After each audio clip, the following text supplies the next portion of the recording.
नमस्कार दोस्तों, स्वागत है हम लोगों का Y C T books official YouTube channel पे। आजकल हम लोग S S J previous year का सॉल्यूशन कर रहे हैं। तो लास्ट डे हम लोग ने देखा था 111 से 120 तक, और आज देखते हैं 121 नंबर क्वेश्चन से। ठीक है। पहला क्वेश्चन क्या है, देखते हैं। देखिए क्या लिखा है। Starting method that cannot be used for starting में 3 फेज स्क्विरल के इंडक्शन मोटर, मतलब स्क्विरल के इंडक्शन मोटर को स्टार्ट करने के लिए कौन सा मेथड हम लोग यूज़ नहीं कर सकते। तो यहाँ पे कौन सा ऑप्शन दिया है, star delta, rotor resistance, auto transformer और डायरेक्ट ऑनलाइन, मतलब DOL जिसको कहते हैं। तो यहाँ पे एकमात्र ऑप्शन बी जो है वो हम लोग यूज़ नहीं कर सकते, क्योंकि स्क्विरल के जो इंडक्शन मोटर होता है उसका रोटर जो होता है शॉर्टेड होता है। ठीक है, पहले से। तो उसमें हम लोग रोटर में रेजिस्टेंस नहीं लगा सकते किसी भी हालत में। लेकिन जो स्लिप रिंग इंडक्शन मोटर होता है उसमें हम लोग स्लिप रिंग के द्वारा अलग से एक रोटर रेजिस्टेंस लगा के उसका स्टार्ट कर सकते हैं। ठीक है, उसको। लेकिन यहाँ पे उसके 3 फेज स्क्विरल के इंडक्शन मोटर के लिए हम लोग 3 और मेथड यूज़ करते हैं, जो कि स्टार डेल्टा, ऑटो ट्रांसफार्मर और डायरेक्ट ऑनलाइन। ठीक है। तो यहाँ पे पहला जो मेथड है स्टार डेल्टा, इसमें क्या होता है, स्टार्ट करते हैं हम लोग स्टार से। ठीक है। और जब स्टार्ट हो जाता है 70% के ऊपर स्पीड हो जाती है तो उसको स्टेटर को डेल्टा में कन्वर्ट कर देते हैं, स्टेटर कनेक्शन को। ठीक है। ऑटो ट्रांसफार्मर लगा के उसका वोल्टेज वेरी करके, उसका रेजिस्टेंस वेरी करके उसका स्टार्ट करते हैं। ठीक है। और डायरेक्ट ऑनलाइन में डायरेक्ट जब लाइन दे देते हैं स्विच के द्वारा। ठीक है। चलिए इसका फॉर्मूला देखते हैं क्या क्या है तीनों का। इसका फॉर्मूला बहुत इंपॉर्टेंट है, इससे क्वेश्चन भी आते हैं। ठीक है, चलिए बताते हैं। सबसे पहले क्या है, डोल स्टार्टर, मतलब डायरेक्ट ऑनलाइन। ठीक है। डोल स्टार्टर जो होता है इसका फॉर्मूला होता है आपका TST, starting torque divided by TFL, मतलब full load torque, equals to IST by IFL इसका होल स्क्वायर, और ये होता है स्लिप, फुल लोड स्लिप। ठीक है। इसमें कोई भी 3 4 ये वैल्यू दे देगा और उसमें से एक कोई आपको निकालने के लिए बोलेगा। बहुत इंपॉर्टेंट फॉर्मूला होता है, ये आप लोग याद रखना है। ठीक है। अब दूसरा देखते हैं क्या है। ठीक है।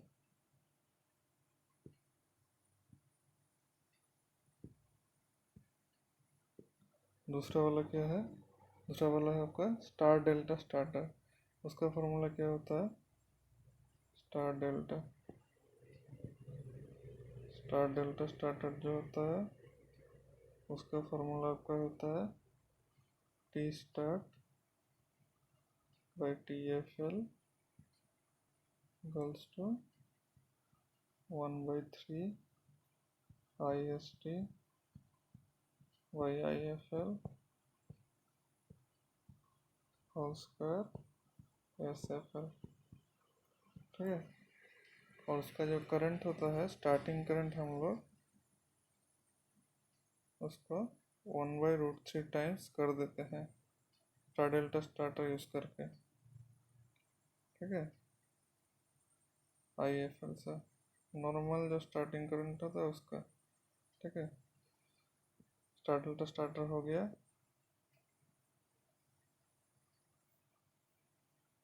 तीसरा जो है आपका है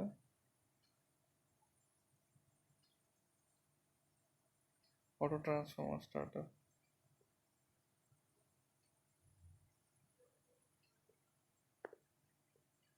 है। इसका फॉर्मूला क्या होता है, T S T divided by T F L plus two x square I S T by I F L इसका स्क्वायर और S F L full load slip. तो हम लोग star delta auto transformer starter use करके हम लोग starting current जो है उसको एक्स टाइम डिक्रीज कर देते हैं, ठीक है, करके हम लोग उसको स्टार्ट करते हैं। हम लोग स्टार्टर क्यों यूज़ करते हैं इंडक्शन मोटर में? इंडक्शन मोटर तो सेल्फ स्टार्टिंग मोटर है। स्टार्टर इसलिए यूज़ करते हैं क्योंकि इंडक्शन मोटर जो रोटर शॉर्ट होता है इसलिए उसमें स्टार्टिंग करंट बहुत हाई हो जाता है स्टार्टिंग का टाइम, ठीक है। तो इसलिए उसको कम करने के लिए हम लोग स्टार्टर्स यूज़ करते हैं, ठीक है, समझे। चलिए अगला क्वेश्चन देखते हैं क्या है।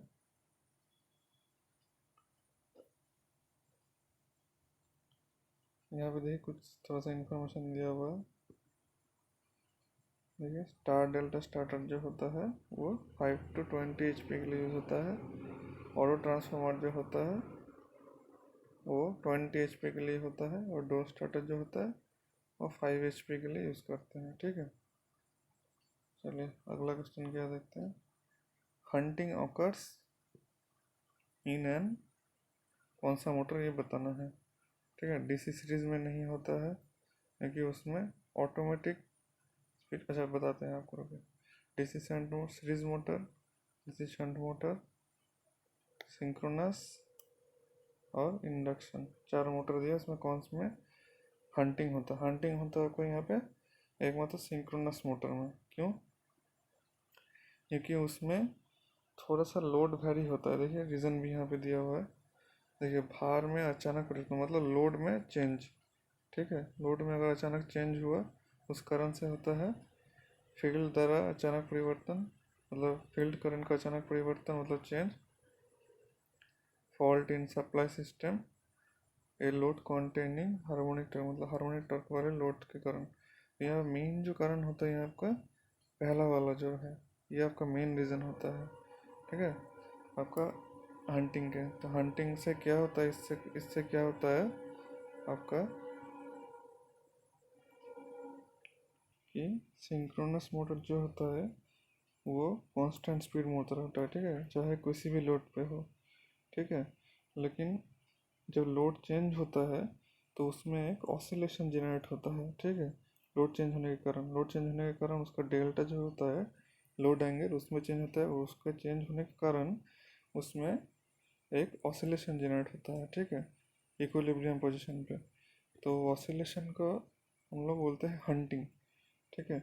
अब इस हंटिंग मशीन के लिए बहुत ख़राब होता है, ठीक है, मशीन के हेल्थ के लिए मशीन में ख़राबी हो सकती है। इसको हटाने के लिए हम लोग क्या करते हैं, हम लोग डैम्पर वाइंडिंग या डैम्पर बार यूज़ करते हैं, ठीक है। ये डैम्पर बार हम लोग रोटर पोल पे सेट कर देते हैं, ठीक है। और डैम्पर बार जो है वो इंडक्शन मोटर का रोटर की तरह काम करता है। तो क्या होता है उसमें, जब यहाँ पे देखिए, यहाँ पे जब डेल्टा में परिवर्तन आती है तो उसमें रिलेटिव स्पीड निकल आती है, ठीक है। मतलब मैग्नेटिक फील्ड और रोटर के स्पीड में चेंज होती है। मतलब रोटर उस time, rotor normally N S मतलब सिंक्रोनस स्पीड पे वर्क करती है, लेकिन उस टाइम जब लोड चेंज होती है तो सिंक्रोनस स्पीड से थोड़ा ऊपर या नीचे होता है। तो उसमें मैग्नेटिक फील्ड और रोटर में एक रिलेटिव स्पीड होती है, ठीक है, मतलब N S minus N rotor.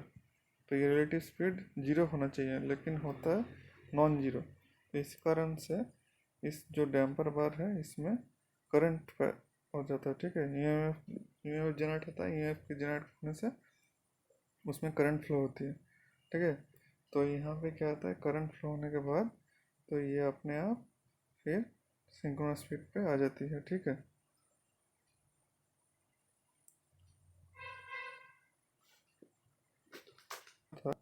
ठीक है, नॉन जीरो रिलेटिव स्पीड। तो इस कारण से वो ईएमएफ जनरेट हो रहा था डैम्पर वाइंडिंग में।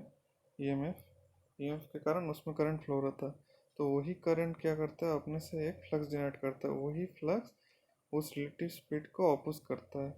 ऑपोज करने से वो रिलेटिव स्पीड फिर से वो ज़ीरो हो जाती है और हंटिंग भी ख़त्म हो जाता है और मोटर भी नॉर्मल ऑपरेटिंग कंडीशन में आ जाती है। ठीक है, इस कारण से हम लोग इसमें डैम्पर बार यूज़ करते हैं। ठीक है, और हंटिंग आप लोग समझ में आ गया।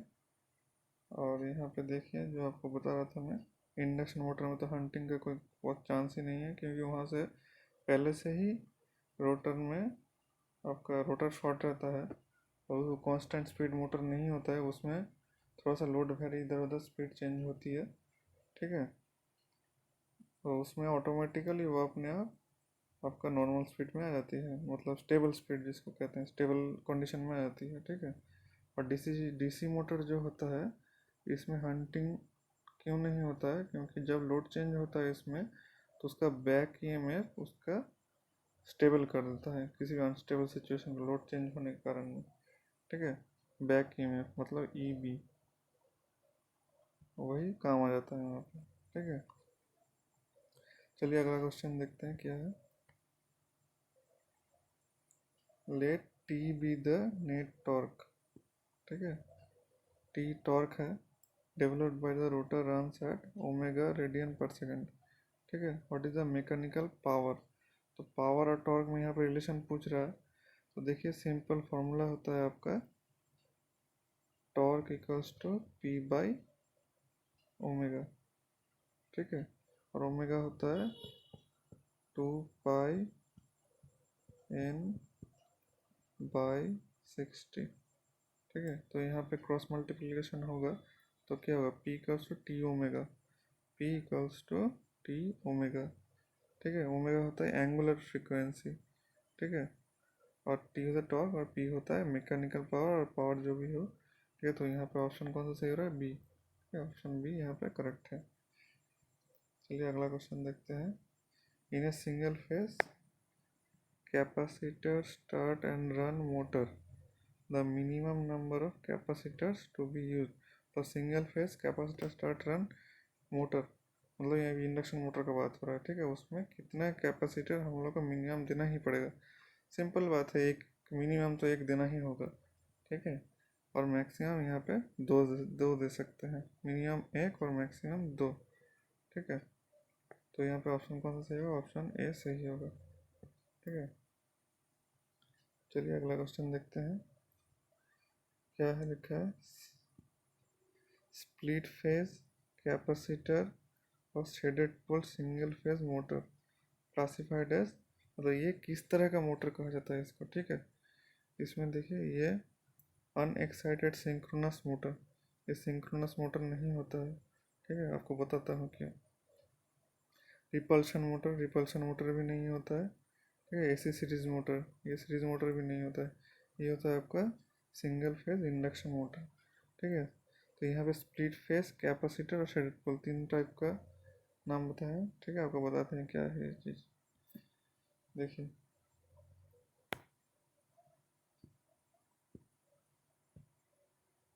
हम लोग का सिंगल फेज इंडक्शन मोटर जो होता है, single phase induction motor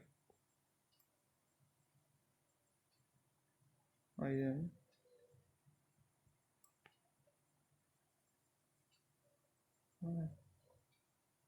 single phase induction motor जो होता है वो दो टाइप का होता है। ठीक है, एक होता है आपका स्प्लिट फेज और एक होता है स्प्लिट पोल। ठीक है, तो इसमें पहला वाला क्या बोला है आपका, देखिए स्प्लिट फेज कैपेसिटर और स्प्लिट शेडेड पोल। ठीक है, तो इसमें स्प्लिट फेज के अंदर जो कैपेसिटर वाला आता है वो कैपेसिटर वाला स्प्लिट फेज के अंदर आता है। ठीक है, और स्प्लिट पोल के अंदर शेडेड पोल आता है, शेडेड पोल। ठीक है, तो इसमें अंतर क्या है, ये है। ठीक है, देखिए यहाँ पे स्प्लिट फेस कैसे काम करता है, यहाँ पे हम लोग नॉर्मली जो आपका इंडक्शन मोटर होता है उसमें रनिंग वाइंडिंग होता है और एक स्टार्टिंग वाइंडिंग होता है, ठीक है। तो स्टार्टिंग वाइंडिंग जो होता है ये रोटर होता है, ठीक है। स्टार्टिंग वाइंडिंग का हम लोग रेजिस्टेंस को हाई कर देते हैं, ठीक है। टर्न्स कम करते हैं, उसका एन कम कर देते हैं, टर्न्स कम। यहाँ पे टर्न बहुत ज़्यादा होता है लेकिन रेजिस्टेंस इसका हाई होता है और इसका रेजिस्टेंस लो का होता है, ठीक है।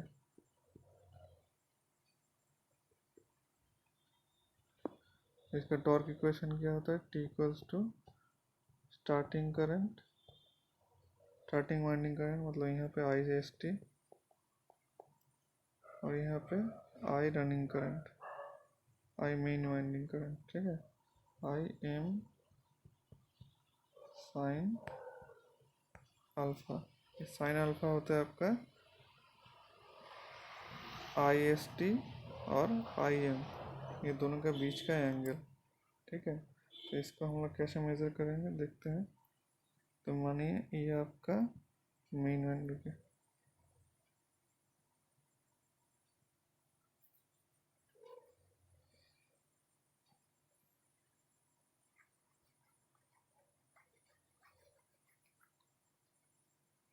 मानिए आपका मेन वाइंडिंग करंट है, ठीक है, आई एम।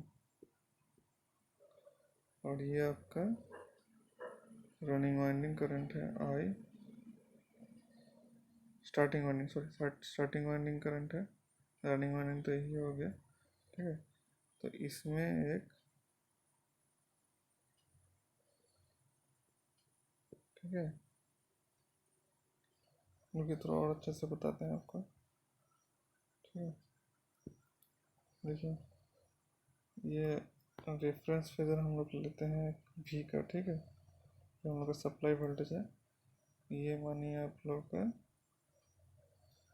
मानिए आपका I S, I starting winding current, ठीक है। और ये वाला है आपका main winding current I am. तो हम लोग ये है आपका अल्फा, ठीक है, इन दोनों के बीच का एंगल।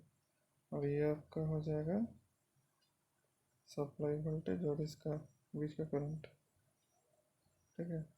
तो हम लोग को क्या देखना पड़ेगा, इन दोनों के बीच का जो अल्फा है ये जितना ज़्यादा हो उतना ज़्यादा आपका टॉर्क होगा, क्योंकि T equals to I S T I M और साइन अल्फा। तो अल्फा का वैल्यू जितना ज़्यादा होगा उतना टॉर्क ज़्यादा होगा। तो अल्फा को बढ़ाने के लिए हम लोग क्या करते हैं, आपका आई एस टी जो होता है ये रेजिस्टेंस वाला होता है ज़्यादा, स्टार्टिंग वाइंडिंग का करंट, स्टार्टिंग वाइंडिंग ज़्यादा रेजिस्टिव होता है। तो आई एस टी और आई एम में इन दोनों का गैप, रेजिस्टिव ज़्यादा होगा तो क्या होगा, वोल्टेज और करंट सेम फेज में होगा, सेम फेज में करंट, ये गैप घटता है धीरे धीरे, जितना रेजिस्टेंस ज़्यादा करेंगे उतना इसका गैप कम होता जाएगा और ये अल्फ़ा उतना ही बढ़ता जाएगा, ठीक है। तो जितना अल्फ़ा बढ़ाएंगे वो आपका टॉर्क को बढ़ाएगा, ठीक है। ये आपका होगा resistance split phase induction motor. अब कैपेसिटर जिसको लिखा हुआ था उसको देखते हैं। मानिए हम लोग एक कैपेसिटर लगा दिए यहाँ पे, ठीक है, देखिए कैसे काम करता है।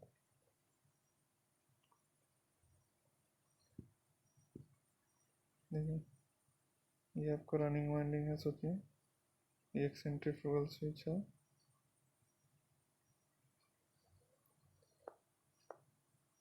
ये कैपेसिटर लगा दिए, ये वाइंडिंग,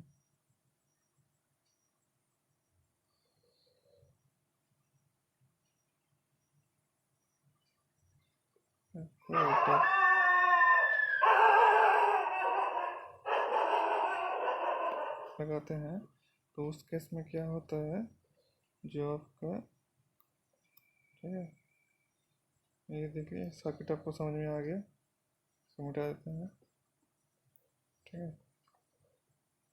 तो इसमें क्या देखिए आपका यहाँ पे वोल्टेज था,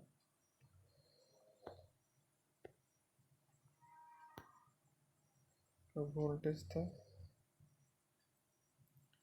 ये आपका स्टार्ट मेन वाइंडिंग करंट था आपका। और जब कैपेसिटर लगा दिए वो क्या होता है, कैपेसिटर हम लोग जानते हैं लीड करता है, तो वो सीधा ऊपर चला जाएगा।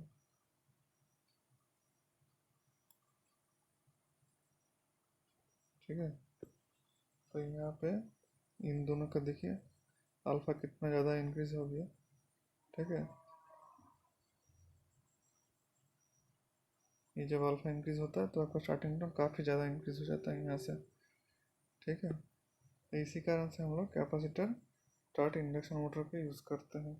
और जो सेंट्रीफ्यूगल स्विच आपको दिखाया था मैंने यहाँ पे ऐसे कुछ था, तो उस कैपेसिटर स्टार्ट मतलब सिर्फ स्टार्ट करने के लिए हम लोग कैपेसिटर यूज़ कर रहे हैं। जब वो मोटा मोटी 70% के आसपास स्पीड पकड़ लेता है मोटर, तो उस सेंट्रीफ्यूगल स्विच को हम लोग पिन कर देते हैं और वो अपने मेन वाइंडिंग को लेकर चलता रहता है। ठीक है, और लास्ट में आता है आपका स्प्लिट पोल टेक्निक जो होता है आपका। ठीक है, तो इसमें आपका शेडेड पोल आता है, शेडेड पोल मोटर। उसमें क्या ऑपरेशन है आपका, ऐसा पोल का डिज़ाइन रहता है। ठीक है,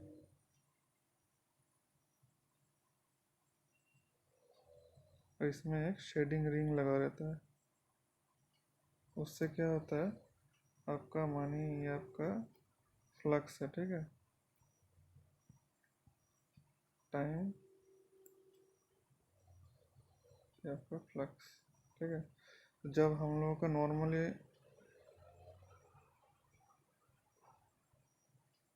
ये होता है फ्लक्स, नॉर्मली जब यहाँ से बढ़ रहा है, ठीक है, राइजिंग है, तो उस टाइम फ्लक्स इधर से जाती है। ठीक है,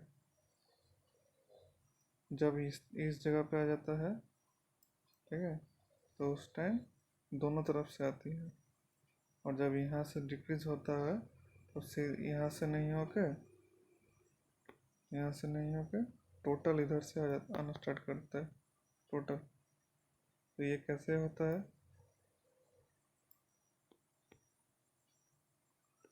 ये आपका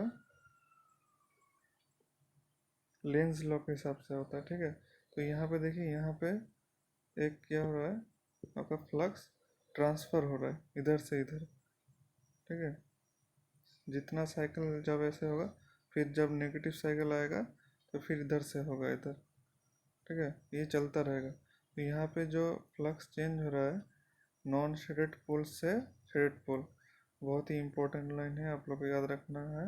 ये क्वेश्चन हमेशा आता रहता है कि शेडेड पोल मोटर में फ्लक्स कहाँ से कहाँ तक जाती है। हमेशा याद रखिएगा, नॉन शेडेड और अनशेडेड पोल से शेडेड पोल की ओर जाता है। ठीक है, ऐसे ये आपको बहुत ध्यान से याद रखना है। ठीक है, तो उससे क्या होता है, एक रिलेटिव स्पीड का आता है। ठीक है, तो उसी के कारण स्टार्टिंग टॉर्क जनरेट हो जाता है इंडक्शन मोटर में। ठीक है, तो इसी तरह ये काम करता है। ठीक है, आप लोग को समझ में आ गया होगा। तो यहाँ पे आंसर कौन सा होगा आपका, ऑप्शन बी। ठीक है, चलिए अगला क्वेश्चन देखते हैं। Which of the following plants experience chain reaction. और चेन रिएक्शन कहाँ होता है, ये तो बच्चा बच्चा जानता है, न्यूक्लियर पावर प्लांट में होता है। ठीक है, क्योंकि यहाँ पे न्यूक्लियर रिएक्शन होता है, न्यूक्लियर रिएक्शन हमेशा एक चेन रिएक्शन होता है। ठीक है, इसमें ज़्यादा डिटेल्स में जाने की ज़रूरत नहीं है आपको, क्योंकि आपके एग्ज़ाम पॉइंट ऑफ व्यू से इतना काफ़ी है। ठीक है, यहाँ पे थ्योरी लिखा हुआ है, आप लोग एक बार पढ़ लीजिएगा बस, उससे ज़्यादा कुछ नहीं पढ़ना है आपको। चलिए अगला क्वेश्चन देखते हैं। When only current source is active, जब करंट सोर्स सिर्फ एक्टिव होगा in the circuit, find the current through the 10 ohm resistor. ठीक है, 10 ओम रजिस्टर के थ्रू हम लोग को करंट देखना है जब ओनली करंट सोर्स एक्टिव रहेगा, मतलब वोल्टेज सोर्स को हम लोग उसका इंटरनल इम्पीडेंस रिप्लेस कर देंगे। तो ये वोल्टेज सोर्स का इंटरनल इम्पीडेंस कितना होता है, ज़ीरो होता है। ठीक है, वी आर इक्वल्स टू 0 होता है। ठीक है, चलिए देखते हैं, सॉल्व करते हैं इसको।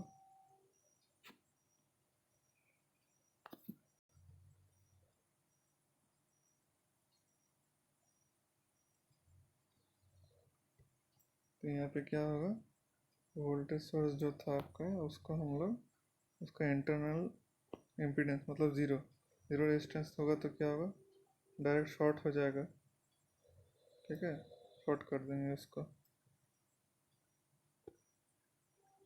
देते हैं पहले, शॉर्ट कर दिए। यहाँ पे रेजिस्टेंस कितना था वो देखते हैं। यहाँ पे करंट सोर्स था, यहाँ पे एक रेजिस्टेंस था। ठीक है, अब वैल्यूज देख लेते हैं कि कितना कितना है। एक है 5, एक है 10 और 2 एम्पियर। 5, 10 और 2 एम्पियर। 5 ओहम, 10 ओहम और 2 एम्पियर। ठीक है, करंट का डायरेक्शन किधर है, नीचे। तो यहाँ पे आपका इसके थ्रू करंट हम लोग को निकालना है, बहुत ही आसान है। देखिए यहाँ से जो करंट निकल रहा है आपका, यहाँ से जो करंट निकल रहा है ये निकल के एक इधर जाएगा, एक इधर जाएगा। ठीक है, ऐसे करके इधर जाएगा और ये इधर जाएगा। तो सिंपली यहाँ पे क्या हो रहा है, देखिए करंट डिवीजन हो रहा है। ठीक है, दोनों रेजिस्टेंस पैरेलल में है तो यहाँ पे करंट डिवीजन हो रहा है। तो हम लोग करंट डिवीजन का रूल क्या जानते हैं, देखिए हम लोग को निकालना है 10 ओम के थ्रू। ठीक है, 10 ओम, तो करंट का वैल्यू इनटू जिस ब्रांच में निकालना है उसका ऑपोजिट वाला रेजिस्टेंस बाय टोटल रेजिस्टेंस, मतलब 5 + 10। ठीक है, तो कैलकुलेट करके देखते हैं कितना हो रहा है। ठीक है, देखो 2 × 5/15 कितना हो रहा है, 5, 15, 3 हो गया, इक्वल्स टू 2/3। 2/3, ठीक है, 2/3 एम्पियर होगा आंसर आपका। चलिए देखते हैं 2/3 है कि नहीं। तो यहाँ पे आंसर होगा आपका 1.6 नहीं होगा, 2/3 है। 1.66 नहीं होगा, 0.66 है, ये वाला होगा आपका आंसर 2/3। आप लोग कैलकुलेटर में मार कर देख लीजिएगा, यही वाला आएगा। ठीक है, चलिए अगला क्वेश्चन देखते हैं। 4F2D। 4F2D एक किस टाइप का संख्या है। ठीक है, तो यहाँ पे देखिए, पहले आपको बताते हैं थोड़ा नंबर सिस्टम के बारे में। देखिए यहाँ पे कितना कितना टाइप का दिया हुआ है number system, binary, octal, decimal, hexadecimal. चलिए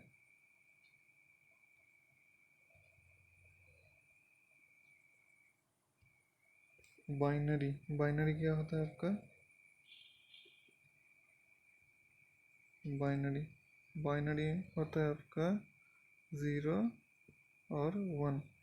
ठीक है, ऑक्टल होता है, ऑक्टल होता है आपका 0, 1, 2, 3, 4, 5, 6, 7, 0 से लेकर 7 तक होता है। ठीक है, उसके बाद होता है डेसिमल। डेसिमल डेसिमल होता है आपका 0 से लेकर ठीक इसी तरह 9 तक होता है। ठीक है, और हेक्साडेसिमल जो होता है वो आपका होता है, देखिए हेक्साडेसिमल जो होता है,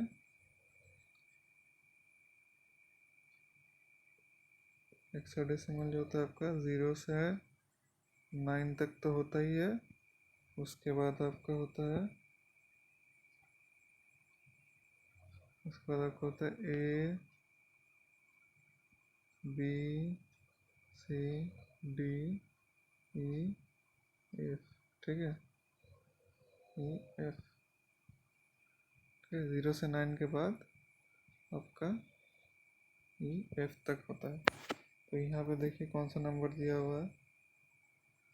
देखिए एफ और डी दिख रहा है आपको, मतलब ये सिंपली आपका हेक्साडेसिमल नंबर होगा आँख बंद करके। ठीक है, आप लोग ये ध्यान में रखना है कौन सा कैसा नंबर है, कहाँ तक होता है। ठीक है, चलिए अगला क्वेश्चन देखते हैं। Which of the following is the function of the moderator in a nuclear reactor. मतलब न्यूक्लियर रिएक्टर में मॉडरेटर का क्या काम होता है। ठीक है, तो यहाँ पर देखिए आप लोग को ज़्यादा पढ़ना नहीं है इसके बारे में, आपको एग्ज़ाम पॉइंट ऑफ व्यू से सिर्फ बेसिक जानना है ये क्या काम करता है बस। ठीक है, तो यहाँ पे 129 का आंसर होगा ऑप्शन है, controlling the chain reaction. Chain reaction को कंट्रोल करता है। ठीक है, तो इसमें देखिए और एक चीज़ आप लोग को याद रखना है, क्या क्या यूज़ करते हैं हम लोग मॉडरेटर के हिसाब से। ठीक है, तो यहाँ पे देखिए यहाँ पे ग्राफाइट यूज़ करते हैं, बेरिलियम, हेवी वाटर। ठीक है, ये सब यूज़ करते हैं। ये भी बहुत इम्पोर्टेंट है, ये आपके एग्ज़ाम में आता है। ठीक है, कौन सा यूज़ करते हैं ये भी आप लोग एग्ज़ाम में आता है, ये आपको याद रखना है बस, इससे बाहर कुछ नहीं आएगा। ठीक है, चलिए अगला क्वेश्चन देखते हैं। Which of the following is the correct relation regarding coupled coils. Coupled coils का फॉर्मूला देखिए क्या होता है आपका, देखिए बताते हैं आपको। कपल्ड कॉइल्स का जो फॉर्मूला होता है आपका M less than equal to root over L1 L2 और यहाँ पे K। ठीक है, अब K जो होता है उसका वैल्यू अगर लेस देन 1 हुआ, ठीक है, तो वो लूजली कपल्ड।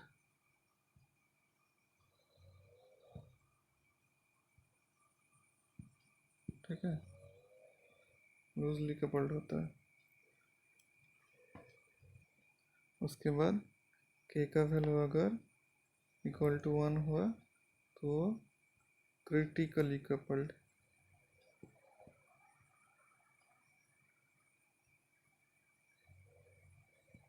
ठीक है, और K का वैल्यू अगर ग्रेटर देन 1 हुआ तो होगा टाइटली कपल्ड।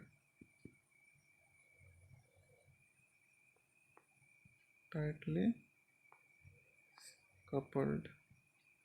ठीक है, यहाँ पे देखते हैं कौन सा दिया है। यहाँ पे M less than equals to K root over of L1 L2। ठीक है, ये आप लोगों को याद रखना है, ये भी बहुत इंपॉर्टेंट फार्मूला होता है, काफ़ी बार एग्जाम में पूछा गया है। ठीक है, चलिए देखते हैं कौन सा है। M less than equal to a root over of L1 L2। देखिए यहाँ पे ऑप्शन ए सही है। ठीक है, ठीक है, बाकी सब गलत है, ऑप्शन ए सही है।